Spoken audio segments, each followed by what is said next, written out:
hacia dónde tenemos que trabajar. A ese respecto, pues evidentemente recomiendo a la gente, pues por ejemplo, leer a Hawkins, ¿no?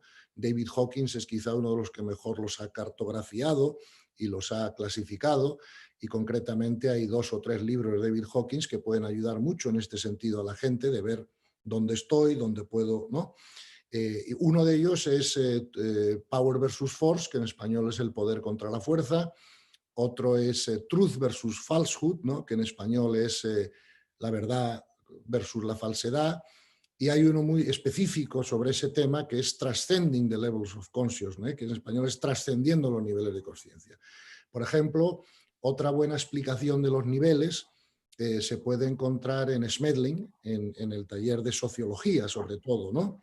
Y también un poco en el Trascendiendo Limitaciones, que es otro taller que habla de los miedos, ¿no? Y que también va explicando los niveles de conciencia. Trascendiendo Limitaciones, al final incluso entra a dar explicaciones de cómo serían los niveles quinto y sexto de conciencia que ya no se dan en el planeta Tierra, ¿no?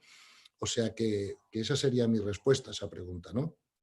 Perfecto, gracias. Sí, porque había una pregunta ahí que decían cómo averiguar un poco más sobre la medición de los niveles de conciencia. Sí, es que vamos a ver, el problema de la medición de los niveles de conciencia, que he visto también algunas preguntas al respecto, hoy no hay, vamos a ver, esto pasa un poco como el ADN. Tú recordarás que en el test de ADN al principio pues no era infalible, ¿no? Por así decirlo, ¿no?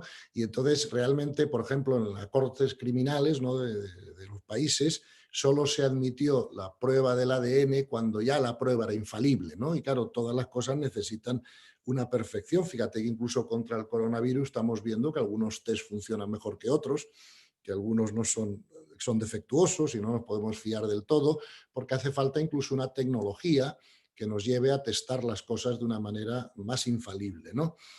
Hasta ahora, el único método, ¿no?, que se ha puesto sobre la mesa para testar los niveles de conciencia, como sabemos, o que yo sepa al menos, es la kinesiología, ¿no? Pero claro, simplemente por el método del test, la kinesiología no deja de tener, ¿no?, algunas percepciones subjetivas. Los testadores tienen que estar entrenados, han tenido que practicar para no equivocarse, ¿no? Además, no hay un aparato infalible, ¿no?, que mida la fuerza muscular todavía. Entonces, yo creo que los test de nivel de conciencia, si la kinesiología acaba siendo el camino acertado, pues todavía tienen que desarrollarse un poco para ser más objetivables, ¿no? Yo conozco a kinesiólogos buenos con los que he practicado y he mirado cómo lo hacen, y la verdad es que pues siempre he quedado positivamente impresionado, ¿no?, con la posibilidad, pero no dejo de reconocer que, hombre, llevar eso a un juicio todavía es un poco prematuro, ¿no? Claro. Entonces, bueno, tenemos que aprender a medir mejor los niveles de conciencia, porque además el problema del nivel de conciencia es como depende sobre todo, el factor más importante del nivel de conciencia es el grado de puridad de intención. Eso es algo muy subjetivo que se hace difícil de medir objetivamente, ¿no? Pero se hará, estoy seguro que se hará, y cuando se haga creo que cambiará el mundo, ¿no? Perfecto.